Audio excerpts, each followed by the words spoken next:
Alizeh talk کے معزز سامعین کو علیزہ کمل کا سلام۔ دوستو، شروع کرتے ہیں آج کی کہانی۔ ہمارے گھر کے حالات دگرگوں تھے۔ تعلیم سے فارغ ہوئی تو ملازمت کی تلاش شروع کر دی۔ کچھ تگ و دو کے بعد ایک اسکول میں بطور ٹیچر ملازمت مل گئی۔ ڈوبتے کو تنکے کا سہارا۔ میں نے بھی برے حالات میں کنارے کا سانپ پکڑ لیا۔ ایم اے پاس کرنے کے بعد ایک پرائمری اسکول میں ٹیچر لگی، وہ بھی بہت قلیل تنخواہ پر۔ پھر بھی رب کا شکر بجا لائی کہ چلو کچھ پیسے تو ہاتھ آ ہی جائیں گے۔ ابو کی پینشن کے ساتھ گھر کے راشن میں بھی اپنا حصہ ڈال لوں گی۔ اسکول کی ڈیوٹی کے بعد میں محلے کے بچوں کو ٹیوشن پڑھانے لگی۔ اس سے کچھ اضافی آمدنی ہوتی تو چھوٹے بھائی کی اسکول کی فیس ادا ہو جاتی۔ ایک روز میری ایک شاگردہ رقیہ جو گھر پر ٹیوشن پڑھنے آتی تھی، اس نے کہا، مس، کیا آپ میری ایک سہیلی کو پڑھا دیں گی؟ ہاں، کیوں نہیں، کل اسے اپنے ساتھ لے آنا۔ مس، وہ امیر لوگ ہیں۔ زارا کی امی نے کہا ہے کہ کوئی ایسی ٹیچر ڈھونڈ کر دو جو گھر پر پڑھانے آ سکے۔ بچی کو ہم کسی کے گھر ٹیوشن کے لیے نہیں بھیج سکتے۔ اس لڑکی کا گھر یہاں سے کتنی دور ہے؟ کچھ دور ہے، مگر پیدل کا رستہ نہیں ہے۔ ان سے کہو سواری کا انتظام کر دیں تو میں پڑھا دوں گی۔ اگلے روز رقیہ نے بتایا کہ زارا کی امی کہتی ہیں وہ سواری کا انتظام کر دیں گی، ان کی امی کی گاڑی آپ کو گھر لے جائے گی اور چھوڑ بھی جائے گی، اور جو فیس آپ کہیں گی وہ دے دیں گی۔ ٹھیک ہے، ان کو بتا دینا کہ وہ مجھے شام 5 بجے لینے آ جائیں، میں 1.5 گھنٹہ پڑھا دوں گی، اور ٹیوشن فیس بھی میں نے ان کو بتا دی۔ اگلے روز زارا کی امی ڈرائیور کے ساتھ آ گئیں۔ وہ ایک اچھی اور ملنسار خاتون تھی۔ بچی بھی ان کے ساتھ آئی تھی۔ میں نے زارا کو ٹیوشن دینا قبول کر لیا۔ ان کا بنگلہ شہر کے ایک عمدہ علاقے میں تھا، جس کو نہایت خوبصورتی سے سنوارا گیا تھا۔ دبیز، خوش رنگ، نرم اور قیمتی قالین، فانوسوں سے مزین چھتیں۔ مجھے ایک ملازمہ نے ایک کمرے میں بٹھایا جو مشرقی طرز پر آراستہ تھا۔ یہ زارا کی امی کا کمرہ تھا۔ انہوں نے روایتی طریقے سے قالین بچھا کر اس پر خوش رنگ گاؤ تکیے رکھے ہوئے تھے۔ اس کمرے میں ٹیک لگا کر ٹانگیں پسار کر بھی بیٹھ سکتے تھے۔ میز کرسیوں کا تکلف نہیں تھا۔ تھوڑی دیر بعد خاتون قیمتی زیورات پہنے سفید ساڑی میں ملبوس تشریف لے آئیں۔ ہمارے گھر تو وہ سادہ لباس میں آئی تھیں۔ آج شام شاید ان کو کہیں تقریب میں جانا تھا، مگر زارا نہیں جا رہی تھی کیونکہ اسے مجھ سے پڑھنا تھا۔ وہ ایک سلجھی ہوئی خوبصورت لڑکی تھی۔ پہلی نظر میں ہی وہ مجھے اچھی لگی۔ اب میں روز شام کو مقررہ وقت پر اسے پڑھانے کو جانے لگی۔ پہلے میری خاطر تواضع ہوتی، پھر پڑھائی شروع ہو جاتی۔ جلد ہی میں نے جان لیا یہ لڑکی نہ صرف سنجیدہ مزاج ہے، بلکہ دوسروں کا خیال رکھنے والی، باادب اور بے حد حساس بھی ہے۔ وہ ایسی شاگردہ تھی جس کا مجھے خاص خیال رکھنا پڑتا تھا، اور وہ بھی میرا خاص خیال رکھتی۔ اپنے والدین کی واحد چشم و چراغ کہ والد محض میٹرک پاس تھے، جبکہ ماں نے BA کیا تھا۔ رشتہ دار ہونے کی وجہ سے زارا کی والدہ کا رشتہ ان کے چچا زاد یعنی زارا کے ابو سے ہو گیا تھا۔ تعلیم اور ذہنی سوچ کے لحاظ سے دونوں میں زمین و آسمان کا فرق تھا۔ زارا کے والد کو اپنے باپ دادا سے ورثے میں بہت سی زمین جائیداد اور چلتا ہوا کاروبار ملا، تو دولت ان کے گھر کی باندی بن کر رہنے لگی۔ اس کے والد موسیقی کے دل دادا تھے۔ گھر میں جھولا پڑا ہوا تھا اور بے شمار ریکارڈر رکھے تھے۔ ان دنوں VCR وغیرہ نہیں تھے. زارا کی امی ہلکے رنگ کے نفیس اور خوبصورت لباس زیب تن کرتی. شوہر کی گاڑی علیحدہ تھی، بیگم کی علیحدہ. ڈرائیور بھی دونوں کے الگ الگ تھے. اس کے علاوہ بھی کام کاج کے لیے ملازمین اور نوکر وغیرہ تھے. زارا کی امی گھر کا کام کاج نہیں کرتی تھیں. کھانا پکانا بھی باورچن کے ذمے تھا. زارا بہت ہونہار نکلی. وہ اچھے خاصے افسانے اور کہانیاں لکھ لیتی تھی. انگریزی میں البتہ قدرے کمزور تھی، لیکن اپنی ذہانت کے بنا پر تھوڑے دنوں میں اچھی خاصی انگریزی اس نے سیکھ لی. اب میں اس کی کارکردگی سے مطمئن ہو گئی. مجھے زارا کو پڑھاتے ہوئے ابھی 2 ماہ گزرے تھے کہ اس گھر میں مجھے ایک نوجوان لڑکی دکھائی دی. جب میں نے زارا سے اس کے بارے میں پوچھا تو اس نے بتایا کہ ہمارے پڑوس والا جو پرانا مکان ہے، یہ لڑکی اسی مکان میں رہتی ہے. اس کا باپ ضعیف تھا. سال بھر پہلے ہمارے اس ضعیف پڑوسی نے ابو کو بلا بھیجا اور اپنی بیٹی کا ہاتھ پکڑ کر میرے والد صاحب کے ہاتھ میں دے دیا اور کہا کہ میرا وقت قریب آ گیا ہے. یہ میری بیٹی نور ہے. میری وفات کے بعد یہ مکان فروخت کر کے اس کا نکاح کسی نیک لڑکے سے کر دینا. ایسی ہی باتیں کرتا ہوا وہ بیچارہ چند روز بعد وفات پا گیا. اس کی وفات کے چند ماہ بعد ابو نے نور کی شادی اپنے ایک جاننے والے سے کر دی. لیکن یہ وہاں خوش نہیں رہی اور نہ ہی اسے اولاد ہوئی ہے. یہ اکثر یہاں آ جاتی ہے اور ہمارے ساتھ ہی رہتی ہے. امی اس کو اپنی بیٹی کی طرح چاہتی ہیں. سردیوں کے دن تھے. اسکولوں میں موسم سرما کی چھٹیاں تھیں. اب نور نے باقاعدہ زارا کے گھر میں رہائش اختیار کر لی تھی. وہ بھرے بھرے جسم کی خوش شکل لڑکی تھی. سفید رنگت، گھنگریالے بال، آنکھیں بڑی بڑی اور سیاہ، انابی لبوں پر ہلکی سی مسکراہٹ اس کے گول چہرے کو اور زیادہ پرکشش بناتی تھی. اکثر سجی بنی اور چوڑیاں ہاتھ بھر کر پہنتی تھی، جن کی جھنکار تمام گھر میں وقفے وقفے سے سنائی دیتی تھی. ایک دن ہم دھوپ میں بیٹھے پڑھائی میں مشغول تھے کہ زارا نے اچانک مجھ سے عجب بات کہی. مس، ابو اس نور کو بہت چاہتے ہیں.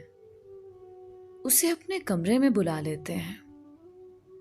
کیا ایسا کرنا ٹھیک ہے؟ اگر ٹھیک ہے تو امی اس بات سے کیوں پریشان رہتی ہیں؟ نور کو تمہارے والد نے بیٹی بنایا ہے تو اس لیے اس کا خیال رکھتے ہیں. وہ تمہارے گھر کو میں کا خیال کر کے آتی ہے، تبھی تمہارے ابو اسے توجہ دیتے ہوں گے تاکہ یہ خود کو لاوارث اور یتیم نہ سمجھے. میری بات سن کر زارا خاموش ہو گئی.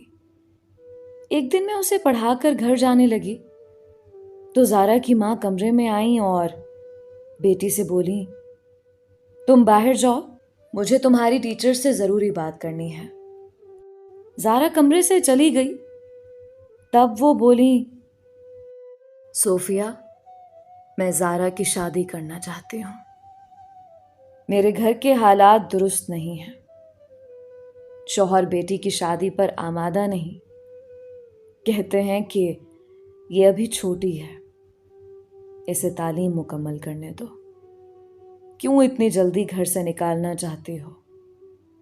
دراصل وہ اس نوجوان لڑکی نور سے شادی کرنا چاہتے ہیں اور یہ میں برداشت نہیں کر سکتی کہ میری بچی گھر پر ایسے چلن دیکھے.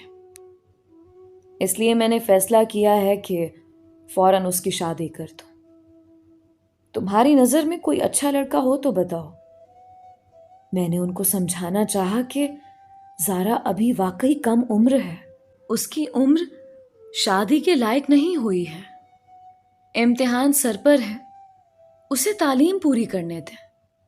آپ کے شوہر ٹھیک کہتے ہیں.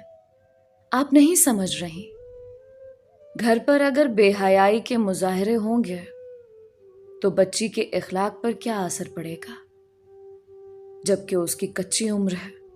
سو جتنی جلد اس کی شادی کر دوں اچھا ہے، ورنہ گھریلو حالات اس بچی کے ذہن کا ستیہ ناش کر دیں گے۔ فرخندہ بیگم نے مزید کہا، اکثر جب نور ان کے کمرے میں ہوتی ہے، میرے شوہر بلا جھجک کمرے کا دروازہ اندر سے بند کر دیتے ہیں، تو میری بچی تجسس میں بے قراری سے گھر میں ٹہلتی ہے اور کبھی کبھی کھڑکیوں کی درزوں سے کمرے میں جھانکنے کی کوشش کرتی ہے۔ اس خوف سے میں کہیں گھر کے باہر بھی نہیں جا سکتی۔ اب فروری کا مہینہ تھا، مارچ کا مہینہ شروع ہونے والا تھا اور سالانہ امتحانات سر پر تھے۔ زارا بہت اپسیٹ رہتی تھی، وہ پڑھائی پر بالکل توجہ نہیں دے پا رہی تھی اور میں فکر مند تھی کہ کہیں کم نمبر نہ لائے، ورنہ میری بھی سبکی ہوگی۔ اتوار کی چھٹی تھی، پیر کی شام کو گئی تو گھر سے ڈھولک کی آواز آ رہی تھی۔ 5-6 لڑکیاں زارا کے کمرے میں اسے مہندی لگا رہی تھیں۔ میں حیران رہ گئی۔ پتہ چلا کہ رشتہ طے ہو گیا ہے۔ میں نے اس کی ماں کو مبارکباد دی۔ انہوں نے بتایا کہ 2 ہفتے بعد شادی ہے۔ اب پڑھائی کہاں ہونا تھی، 15 سال کے قریب بچی کی عمر اور لڑکا وہ 40 برس کا ہے۔ زارا کی ایک سہیلی نے بتایا، رنڈوا ہے مگر دولت مند بہت ہے۔ کہاں پھنسا دیا تھا لڑکی کی ماں نے اس کو۔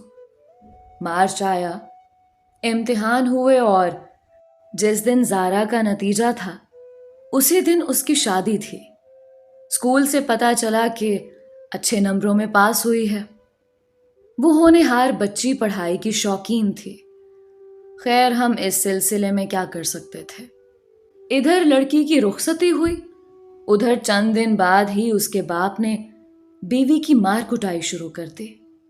کچن میں کام کرنے والی اور کھانا بنانے والی ملازمہ کو چھٹی دے دی گئی۔ گھر کا سارا کام کاج، چولہا اور کچن کی صفائی بیگم کے سپرد۔ بیگم فیضان اب چولہا صاف کر رہی ہے، دونوں وقت روٹیاں پکا رہی ہیں، جبکہ اس سے پہلے انہوں نے باورچی خانے کی شکل ہی نہ دیکھی تھی۔ میں نے زارا کو ٹیوشن پڑھائی تھی۔ میرا اس کا استاد اور شاگرد کا رشتہ تھا۔ مجھ کو زارا سے بہت انس ہو گیا تھا۔ تبھی جب میں نے یہ خبر سنی، تب سے میرا چین سکون ختم ہو گیا تھا۔ جلد بازی میں کی گئی اس بے جوڑ شادی کے بعد جب زارا نے اپنے دولہا کی شکل دیکھی تو وہ رونے لگی۔ وہ اس کے قابل نہ تھا، نہ ہی وہ اس کم سن دوشیزہ کے خوابوں کا شہزادہ تھا، بلکہ شادی کے لائق ہی نہ تھا۔ وہ جب اس کی طرف ہاتھ بڑھاتا، زارا پھوٹ پھوٹ کر رونے لگتی۔ کم سن دلہن سے اپنی محرومی کا بدلہ لینے کے لیے اس نے زارا پر اتنی سختی کی کہ وہ ڈپریشن میں چلی گئی۔ نوبت یہاں تک پہنچی کہ بچی نے 2 بار خودکشی کی کوشش کی۔ پہلی بار اس خودکشی کے بارے میں اس کے والدین کو اطلاع نہ دی گئی۔ زارا کے شوہر نے معاملے کو چھپایا، مگر دوسری بار سب کو خبر ہو گئی، کیونکہ جان بچانے والے ڈاکٹر نے خود زارا کے والدین سے رابطہ کیا۔ ماں روئی، لیکن باپ کیا توجہ دیتا۔ بیوی سے کہا کہ یہ سب تمہارا کیا دھرا ہے، اب خود سوگ مناؤ۔ میں نے تو منع کیا تھا کہ ابھی اس کی شادی کی عمر نہیں ہے، تمہیں ہی جلدی پڑی تھی۔ مجھے جو رشتہ ملا میں نے بیاہ دی کہ عمر زیادہ ہے تو کیا ہوا، آدمی دولت مند ہے، یہ عیش کرے گی، ملکوں کی سیر کرے گی۔ مگر اس نے تو وہاں جا کر سوگ منانا شروع کر دیا۔ شوہر کو سکون نہ ملے تو یہی ہوتا ہے پھر۔ زارا کا باپ نئی بیوی کے چاؤ میں گم رہا۔ فرخندہ شوہر سے ناراض ہو کر اپنے ایک رشتہ دار کے یہاں جا چکی تھی۔ نہایت خوبصورت، باسلیقہ اور جوان عورت۔